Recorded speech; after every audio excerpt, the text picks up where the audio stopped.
They are the oldest of the seven wonders, towering symbols of a civilization that shaped the ancient world.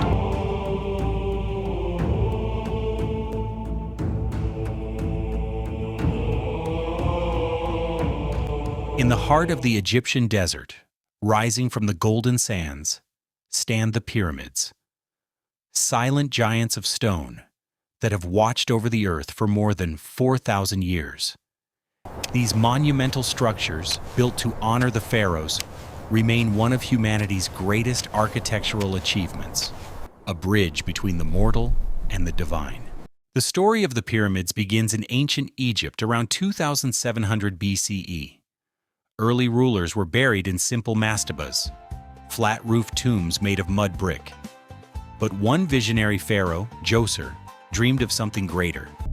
His architect, Imhotep, stacked one mastaba atop another, creating the world's first pyramid, the Step Pyramid of Saqqara. It was more than a tomb. It was a stairway to eternity, a symbol of ascension to the heavens. For centuries, the pyramids have been celebrated as tombs, monuments of devotion, engineering, and faith. But hidden beneath that noble story is something far stranger. I've spent over 20 years studying Saqqara, and it's still one of the strangest sights in Egypt. It isn't just a necropolis, it's a puzzle. Every shaft we open seems to lead somewhere older, deeper. In 1993, deep beneath the sands of Saqqara, archaeologists opened a shaft sealed for more than 4,000 years. What they found wasn't a burial chamber, it was a room with no body, only carvings that didn't belong. Symbols not listed in any Egyptian record.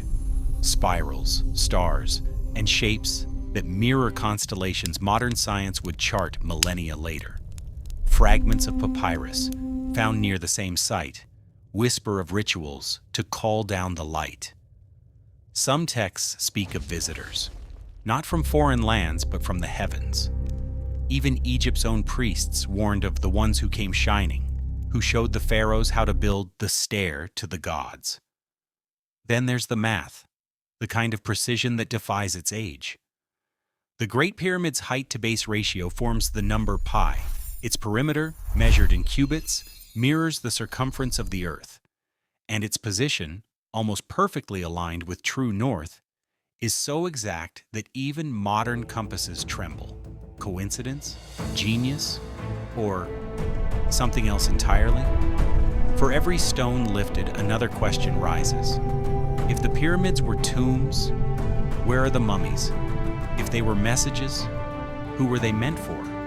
And if they were warnings, what were they warning us about? The sand hides more than bones and stone. It hides a truth that might change what we believe about who we are and where we came from. Centuries later came the age of the Great Pyramids at Giza. The most magnificent of all, the Great Pyramid of Khufu, stood taller than any man-made structure for nearly 4,000 years. Built from over 2 million limestone blocks, some weighing as much as 50 tons, its construction remains one of history's most astonishing feats. No wheels, no iron tools, only human hands, simple machines, and an unshakable belief in the afterlife. The precision is breathtaking. Each side aligns almost perfectly with the cardinal points of the compass. Even today, the pyramid's orientation is more accurate than many modern buildings. In 1837, a British explorer named Colonel Howard Vyse arrived at Giza. He wasn't a scholar or an archaeologist. He was a soldier with money, ambition, and a hunger to make history. Vyse was complicated. He wasn't trying to destroy anything, to me. At least I don't think he was. But you have to understand, in the 1800s, discovery was competition. Whoever found the next chamber, the next secret, became immortal. Vyse didn't want to study the Great Pyramid. He wanted to crack it open. Armed with gunpowder and drills, his team blasted through walls the ancients had sealed for 4 millennia. The sound of the explosions echoed for miles across the desert. When the smoke cleared, they discovered something extraordinary: a hidden series of chambers stacked above the king's chamber. One of them had never been opened before. Inside, Weiss found red-painted symbols scrawled across the stone blocks.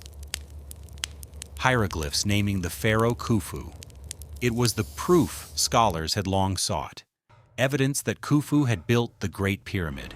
But then came the whispers. Experts who examined Weiss's notes later noticed mistakes in the hieroglyphs, signs drawn in a style not used until centuries later. Some suggested the unthinkable, that Weiss's discovery was a forgery, that the man who carved his name into history had also carved it into the stone. When you look closely at those marks, you notice things that don't belong, Fist. Hieroglyphs drawn upside down, signs that didn't even exist in Khufu's time. And several signs are wrong, Preens. The cartouche of Khufu is drawn with the wrong spiral, the wrong falcon. Those mistakes are impossible for an Old Kingdom scribe to make. That's what I believe. Even stranger were Weiss's own journal entries. He wrote that when he first entered the chamber, he heard a low, rhythmic sound, a pulsing echo through the walls, like the breath of a living thing, he said. The next morning, he ordered the chamber sealed again. He never spoke of that sound again for the rest of his life. Was it air escaping ancient stone, or something else? Something the pyramid wasn't ready to release? To this day, no one can explain the strange acoustics of that room.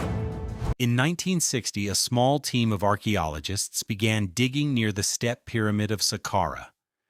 It was an unmarked shaft, narrow, ancient, and silent. When they broke through the limestone seal, the air that escaped had not been breathed in more than 4,000 years. At first, it seemed routine. Inside were fragments of wood, pottery, and bones wrapped in dust so fine it floated like smoke. But within days, workers began to collapse.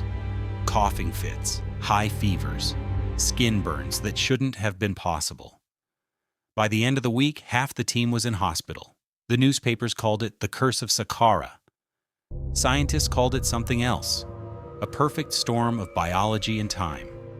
Lab tests later revealed traces of a toxic fungus, Aspergillus flavus, sealed inside for millennia, feeding on the tomb's organic remains. These magnified spores show a rapid mutation rate, which explains the accelerated spread we've observed in the recent outbreak.